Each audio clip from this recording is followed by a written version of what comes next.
If we're going to look into the origins of COVID and fully understand where this virus came from, this virus that has murdered so many people all over the world, I think the most important thing we can do today is look at the timeline. And if we go back to early 2020, when this was just starting to kill so many people, we'll see something interesting, that while Dr. Fauci, Dr. Anderson, Dr. Collins, Peter Daszak from EcoHealth, who, by the way, had a grant for gain-of-function research, Dr. Auchincloss and others were doing everything possible to shut down the Wuhan lab theory publicly, even though privately they told each other that COVID-19 looked engineered, and discussed the reason to stop the theory. And if they were to, it's really interesting. They wanted to give reasons for not expressing this opinion to the public were that it would do great potential harm to science and international harmony, and do unnecessary harm to science in general and science in China in particular, even though their paychecks are funded by the American taxpayers. At the same time this was going on, the CCP was using its full weight and power to spread a propaganda campaign to conceal the origins of COVID, numbers of cases and deaths, and protect their own reputations while stockpiling medical supplies, severely hurting the global supply chain and definitely hurting America. In the same way, the CCP silent, censored, and imprisoned dissenters who tried to tell the truth. Dr. Fauci and his cohorts seemingly were running their own misinformation and ultimately censorship campaign to, in quotes from Dr. Collins to Dr. Fauci, put down this very destructive conspiracy about the lab leak theory. But it's really interesting. I think we should revisit January 27th, 2020.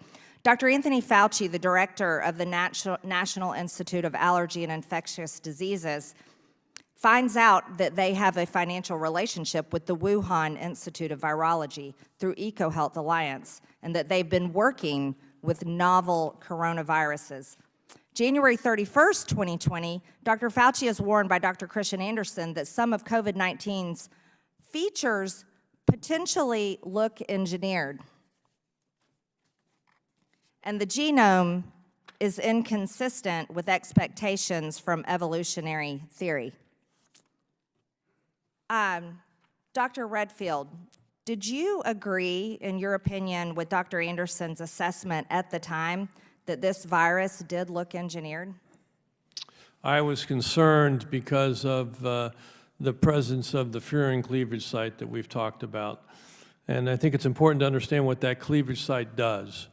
That cleavage site totally changes the orientation of the binding domain of COVID. So it now, which could not see the ACE2 receptor, which is the human receptor, it totally changes the orientation now, so it has high affinity for a human receptor. So that furin cleavage site bothered me. It didn't seem that it belonged there. And then when you look at the sequences that it used, and it's beyond the committee, but I know many of you have looked into it, the sequences that they used in those 12 nucleotides for arginine were the arginine sequences, nucleotide triplet, that coded for the human arginine. So why did this virus have the arginine sequences for human there, not bat? It was very disconcerting to me. It looked like this virus was engineered. Was this, what you're observing and speaking of, is this something that would be in line with gain-of-function research and the capabilities it would provide to a virus? Yeah, I mean, basically this lab published in 2014 that they accomplished in this, allowing the coronaviruses that they were working with in the lab to bind to the ACE2 receptor in humanized mice. And the only way they did that was by reorienting the binding domain. And it was clear to them at this time that that was likely the issue in their private conversations. Yet by February 4th, a paper on the origins of COVID is drafted by 4 participants of the February 1 conference call. One of those participants, Dr. Anderson, completely reverses himself in an email to the president of EcoHealth, Peter Daszak, and says the main crackpot theories going around at the moment relate to this virus being somehow engineered and that is demonstrably false. My question to you, Mr. Redfield, did you know of any evidence that they had found within 3 days from February 1st to February 4th to be able to confirm that it was not created in a lab? As I mentioned earlier, unfortunately, I was excluded from those conversations, which I found retroactively very disappointed, since I was obviously a virologist and very engaged, and I actually had asked Jeremy Farrar, Tony Fauci, and Tedros to have these conversations. And then to be excluded, I found unusual. I do think it illustrates one point that's worth really focusing on. When you have a group of people that decide there could only be one point of view, that's problematic. And I'll keep going saying it's antithetical to science, and unfortunately, that's what they did. I can tell you, Dr. Redfield, that is the case. It's very problematic because how people suffered in this country from those, what I would call tyrannical decisions, using their positions of power and shutting down the country in the way they did. I think people definitely do feel that way. Thank you. I yield back. I now